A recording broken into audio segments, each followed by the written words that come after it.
आधी मी एक खाऊन घेते, खूपच टेम्पटिंग झालेत। शेंगदाणा, साबुदाणा आणि बटाटे शिवाय देखील उपवासाचे पदार्थ खूप जास्त टेस्टी होऊ शकतात। तर हे पहा, इथे मी बनवले आहेत मस्त असे उपवासाचे अप्पे। खूप सुंदर झाले ते अप्पे। आणि यामध्ये आपण साबुदाणा, शेंगदाणा किंवा बटाट्याचा वापर केलेला नाहीये। बऱ्याच जणांना काय होतं ना, ॲसिडिटी होते, तर ॲसिडिटी होऊ नये म्हणून आपण हे मस्त असे बघा किती छान पोकळ उपवासाचे अप्पे केलेले आहेत। तर कसे करायचे लगेच पाहूया। शिवाय ही जी हिरवी चटणी बनवली ना मी अप्प्यांसोबत खाण्यासाठी, यामध्ये देखील मी शेंगदाण्याचा वापर केलेला नाहीये। तर कशी केली ही चटणी ती देखील मी तुमच्यासोबत शेअर केलेली आहे। व्हिडिओ शेवटपर्यंत नक्की पहा। नवरात्र विशेष उपवासाचे अप्पे बनवण्यासाठी इथे मी अर्धा कप एवढी भगर घेतली आहे।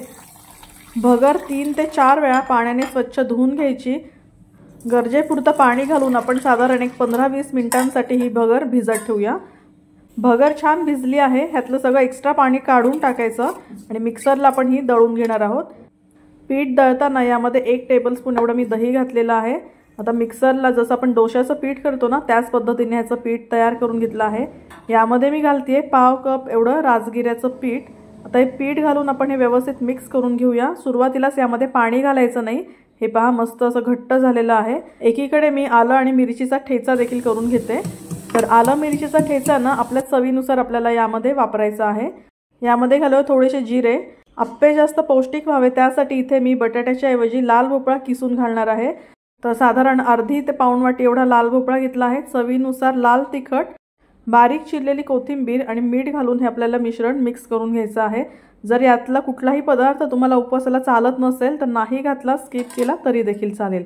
ओल्या खोबऱ्याची चटणी करण्यासाठी ओल्या खोबऱ्याचे काप, कोथिंबीर, मिरची, आलं आणि कढीपत्ता घेतलेला आहे। यातला देखील कुठलाही पदार्थ तुम्हाला चालत नसेल तर नाही घेतला तरी देखील चालेल। ही चटणी खूप जास्त टेस्टी लागते, एकदा नक्की करून पहा। यामध्ये मी घातले आहे जिरे, चवीनुसार मीठ, 2 मोठे चमचे दही आणि अर्धा चमचा साखर। पहा, नवरात्रीच्या उपवासाला लिंबू चालत नाही म्हणून आज आपण इथे दह्याचा वापर केला आहे। म्हणजे या सगळ्या चवी ज्या आहेत त्या छान मस्त बॅलन्स होतात। गरजेनुसार पाणी घालून इथे ही चटणी मी वाटून घेतली आहे। आप्याचं पीठ पण थोडंसं सैलसर झालं आहे म्हणूनच मी तुम्हाला सुरुवातीला सांगितलं की यामध्ये पाणी घालायचं नाही। तर आता यामध्ये मी घालते 2 चमचे दही आणि पाव चमचा खाण्याचा सोडा। तर यामध्ये तुम्ही पाहिलं असेल मी पाण्याचा अजिबात वापर केलेला नाहीये। सगळं हे जे पीठ आहे बऱ्यापैकी दह्यामध्येच भिजवलेलं आहे। तर बाहेरून मस्त क्रिस्पी आणि आतून सॉफ्ट जाळीदार असे हे मस्त अप्पे तयार होतात। इथे मी बिडाचं अप्पे पात्र ठेवलंय गरम करायला।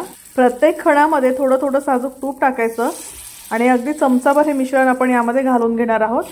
गॅसची फ्लेम लोच ठेवायची आणि लो फ्लेमवर आपण हे अप्पे झाकून मस्तपैकी एक 2 ते 3 मिनिटांपर्यंत हे अप्पे वाफवून घेतले आहेत।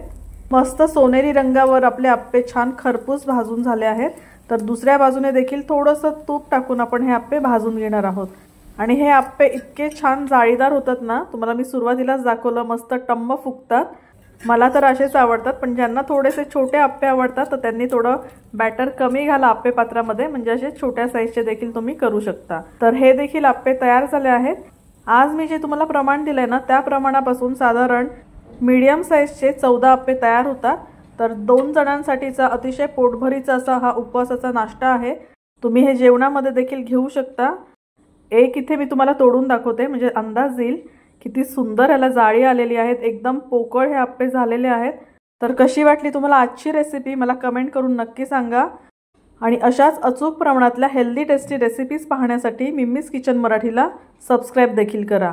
तर ही रेसिपी ज्यांचे उपवास चालू आहेत नवरात्राचे त्यांना लगेच फॉरवर्ड करा, म्हणजे शेंगदाणा, साबुदाणा, बटाटा ह्याचा काहीही वापर न करता ते देखील असे पौष्टिक अप्पे करू शकतील।